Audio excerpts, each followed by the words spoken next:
Most Americans live in one of the wealthiest countries in human history. Yet in many major U.S. cities, housing is scarce, expensive, and surprisingly low. You can stand in downtown Los Angeles, San Francisco, or Seattle and notice something strange. Miles of land, endless demand, but very few tall apartment towers where people actually live. In cities across Asia and Europe, vertical housing is normal, efficient, dense, urban. So why doesn't the United States build tall apartment towers, even when it desperately needs housing? The answer isn't just about architecture. It's about power, fear, and decisions made decades ago that still shape American cities today.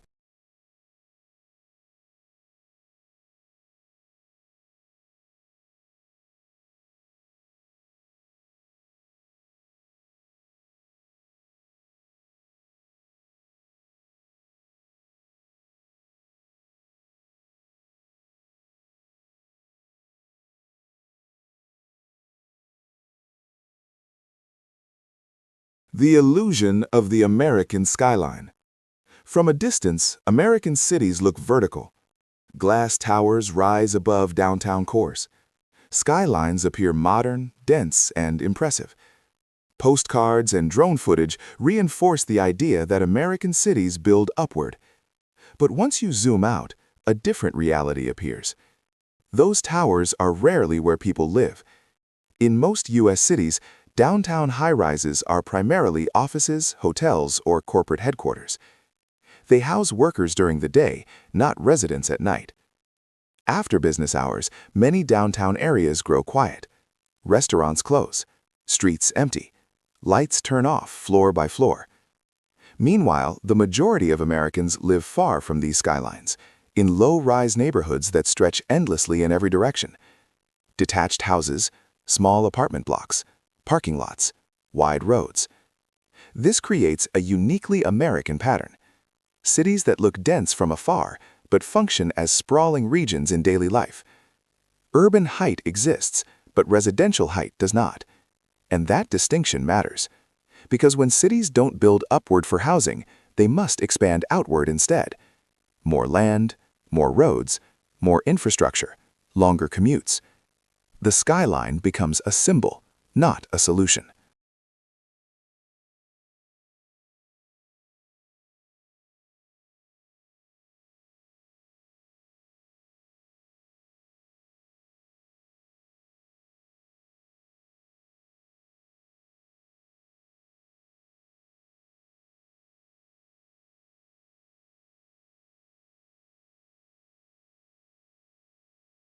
When apartments were normal in America.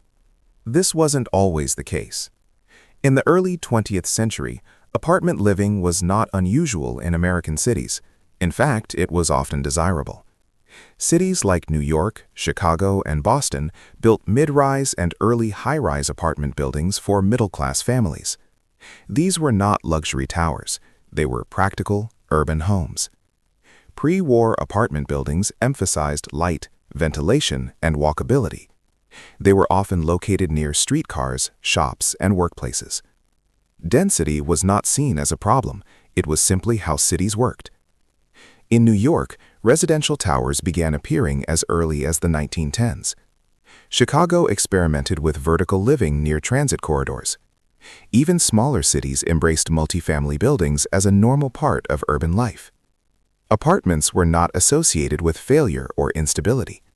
They were associated with proximity, opportunity, and modern living. So what changed?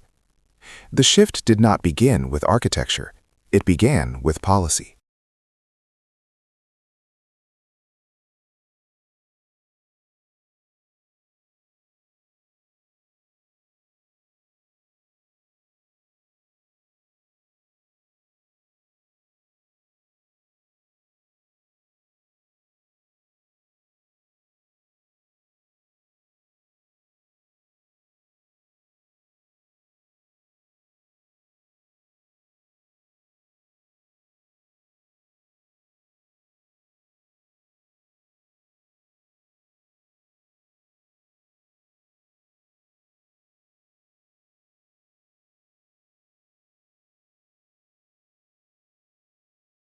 Zoning and the decision to stay low.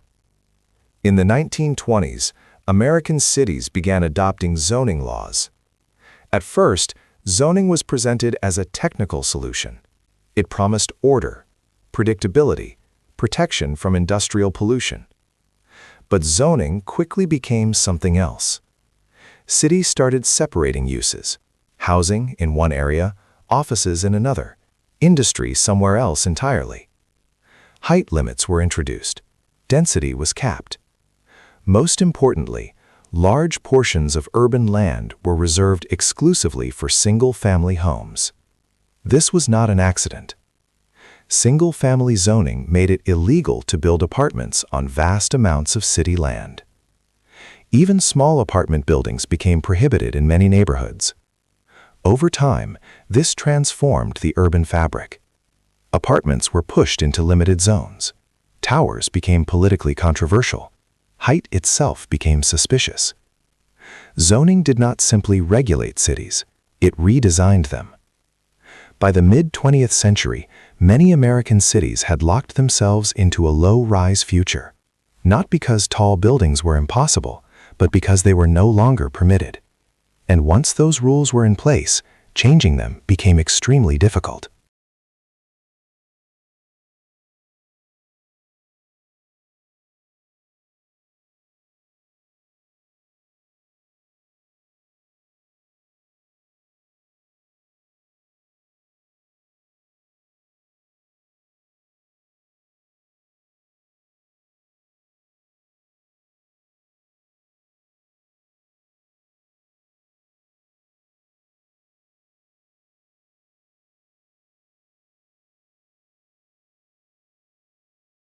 The suburban ideal and the fear of density.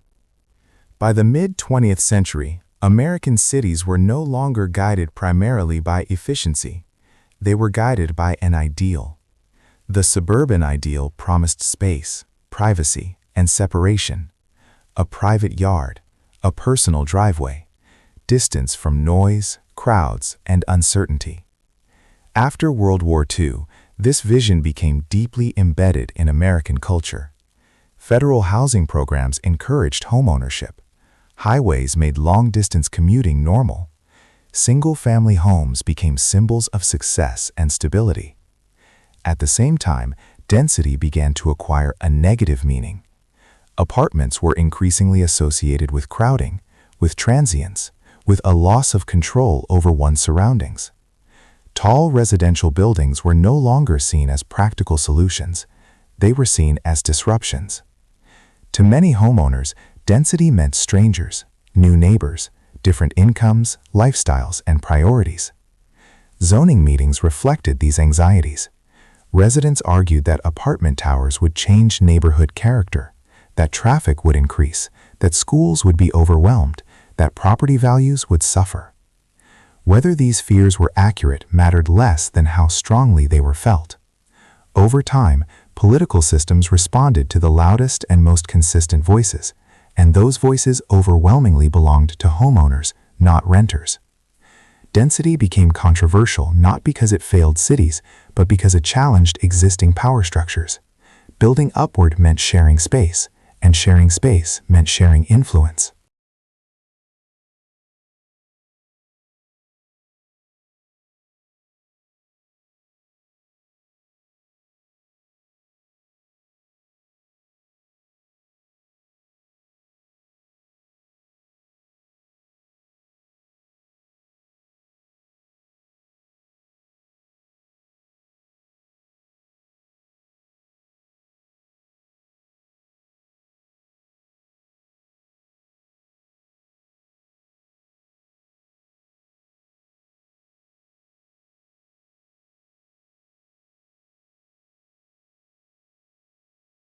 Cars, parking, and the hidden cost of height. Even when cities allowed apartments, another barrier quietly limited how tall they could be: parking. In much of the United States, residential buildings are legally required to provide a minimum number of parking spaces per unit. Sometimes one space per apartment, sometimes two. On paper, this sounds reasonable. In practice, it fundamentally reshapes what can be built. Parking takes space, and structured parking, garages, podiums, underground lots, is extremely expensive. For a tall apartment building, parking can consume entire floors. Each additional requirement raises construction costs dramatically. At a certain point, height stops making financial sense. Developers respond rationally. They build fewer units, they reduce height, or they avoid residential projects altogether. In many cities, it is easier to build office towers than apartment towers, not because housing is harder, but because housing must also store cars. This creates a paradox. Cities want density, but they require space for vehicles that density makes unnecessary. Public transit remains underfunded, car dependency remains assumed, and vertical housing remains constrained by horizontal infrastructure. Parking, more than engineering, quietly keeps American cities low.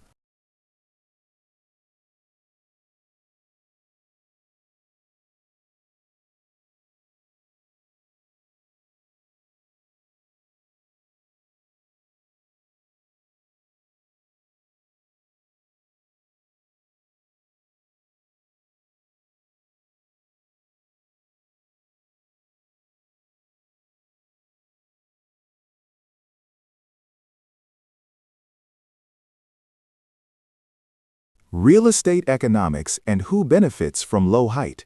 Low density is often framed as a cultural preference, but it is also an economic strategy. When housing supply is limited, prices rise, and rising prices benefit existing property owners. Single-family zoning restricts competition, it protects scarcity, and scarcity increases land value. For homeowners, this system works. Rising property values build wealth. Equity grows without new construction nearby. Neighborhoods remain stable and exclusive. For renters, the outcome is different. Limited housing supply leads to higher rents, fewer choices, longer commutes, greater financial pressure. Tall apartment towers would change this equation. They would increase supply. They would reduce scarcity. They would stabilize prices over time. But they would also dilute the economic advantage held by those who already own land.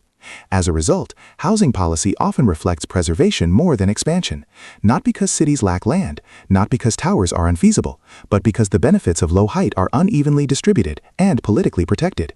In this context, the absence of tall residential buildings is not a failure of design. It is the result of incentives working exactly as intended.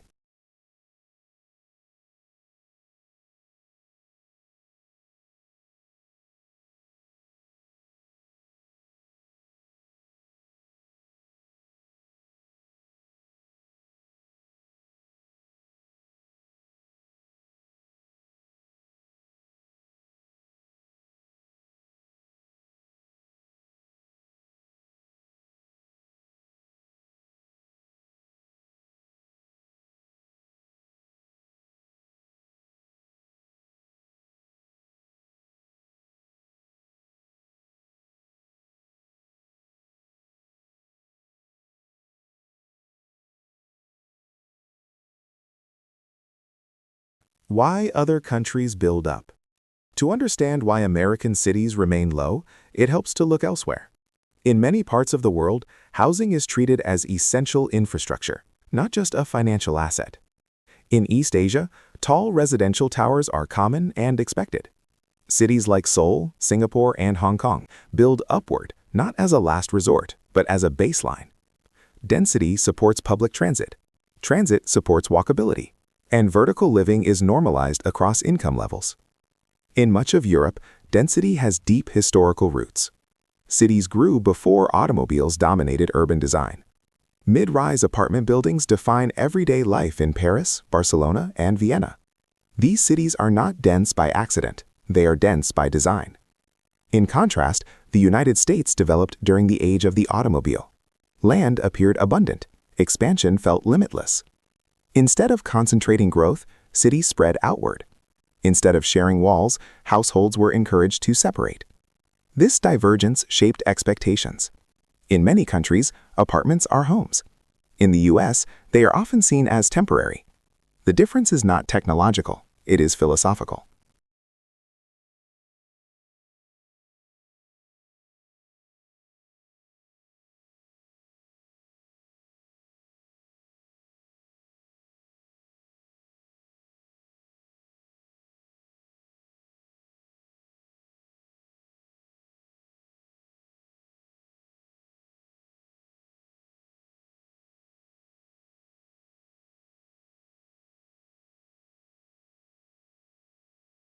The modern housing crisis and its consequences. Today, the consequences of these choices are impossible to ignore. Housing shortages affect nearly every major American metropolitan area. Rents rise faster than wages. Commutes grow longer. Infrastructure strains under constant expansion. Environmental costs increase as cities sprawl outward. More driving, more emissions, more land consumption. At the same time, cities struggle to retain workers. Teachers, nurses, service employees, and young professionals are pushed farther away from job centers. Tall apartment towers could ease many of these pressures. They could reduce sprawl, shorten commutes, support transit, and bring more people closer to opportunity. But without systemic change, these buildings remain rare. The housing crisis is not caused by a lack of ideas. It is caused by a lack of permission.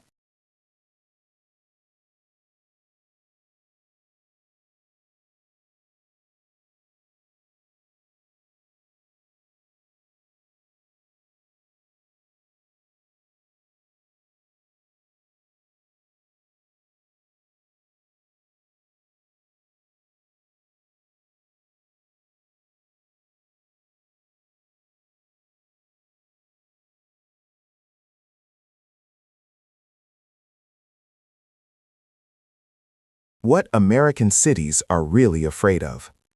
At its core, the debate over tall apartment towers is not about height. It is about control. Cities decide who belongs where, who gets access to opportunity, who benefits from growth. Tall buildings challenge those boundaries. They bring more people into valuable areas. They redistribute space. They alter the balance between public need and private interest. For decades, American cities chose stability over inclusion, low height over shared space, expansion over density. Those choices shaped the urban landscape we see today, and they continue to shape who American cities are built for.